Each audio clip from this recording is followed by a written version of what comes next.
What's up, guys? It's Rich, back with another Delta Force banger for you guys. And in today's video, we're going to talk about the best SMG in the game right now. And no, it is not the SMG 45. We're going to talk about it today in this video. So if you guys find it helpful and do enjoy the video, make sure you guys drop a like on it. And other than that, if you guys do enjoy my content, make sure you guys drop a sub to the channel. All right, guys, let's talk about it. Let's get into it. So the main difference with the SMG 45 and the Bison is going to come down to the benefit of the Bison having this 64 round mag.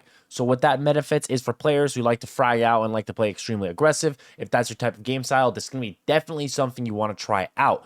The reason being is because you're not going to have to reload as much as you do with something like a 30 round magazine or a 45 round magazine, on the SMG 45. With this 64 round magazine, it allows you to play around, move around, get behind enemies, frag out, hold down left click, and then absolutely beam players and still rotate having ammo in your magazine and allow you to make more plays and more clips and get more kills. And that's led to me using this gun over the last 2 days. And honestly, it's got me some really good clips, as you guys are going to see at the end of this build video here. And definitely look at those. Definitely try this gun out. Let me know down below in the comments how it works for you. I'm always curious to hear your guys' feedbacks. With this gun, it's pretty simple to control in the firing range as far as recoil patterns are controlled, especially when you're talking about medium range. It's practically a straight line. When you're talking about longer range, you got to pull down a little bit to the left on your mouse, but other than that, it's still very, very viable at longer ranges. However, keep in mind, it's still an SMG build, so obviously when you're talking about longer ranges compared to an AR, it may not match up, but it's still really, really good. I definitely haven't found myself in situations where I'm like, damn, I wish I had an AR in that situation. This gun absolutely just laser beams most targets you'll run out to and most players you'll run out to and dominate them.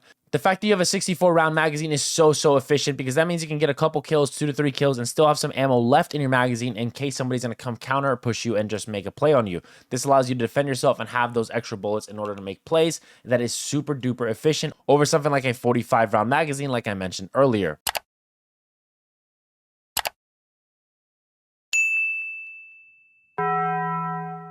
When we go to the stats of this gun, when we check out the control, obviously the recoil pattern of this gun, that's one of the cool features of Delta Force if you didn't know. You can see the current modification here for it. It does shoot up a little bit to the right here, but that's mainly because we're using a 64 round magazine. So when we're shooting that many bullets, obviously it's going to be a little bit harder to control over time because your character is going to have to hold that gun down. Something like a 30 round magazine, for example, you don't have to hold down left click as long because you will run out of bullets. But with this gun, if you tend to hold down the full 64 round magazine, you'll obviously be able to tell what happens. At the end of that is your gun will start shooting kind of uncontrollably straight up. That's unfortunately one of the downsides, but most people in this situation won't be full autoing a 64 round magazine. And if you are, you're probably in a situation where there's too many enemies around you to be able to make a play on it. So that's mostly, it's pretty much I'll give you the code for it, obviously, but as far as the build goes, there's nothing too special here on it because there's not too many attachments you can put on a Bison. There's no hand guards or anything, or hand guard pieces, covers, excuse me. The barrel, I'm using obviously the ultra long barrel for added control and stability and that muzzle velocity that makes it a little bit more lethal at that medium and long range. As far as I can tell, there's nothing else really that I should add on to make this gun a little bit better. It's been really, really good and really efficient for me in the last 2 days. I'll obviously keep using it and keep trying it out. And if I do find something a little bit more efficient, I'll let you guys know down below in the comments. And let me know if you guys have switched out any of the pieces yourselves or if you guys are trying my exact build. Make sure you guys look for the code in the description. Try it out in game. Let me know how it goes, guys. I'm going to go ahead and show you some clips of me using this gun now. It is an absolute laser beam. I definitely recommend you guys try it out. Again, if you found this video helpful, a like would be awesome and a sub to the channel would be spectacular. I appreciate you guys. Have a great day. I'll catch you guys later. Peace.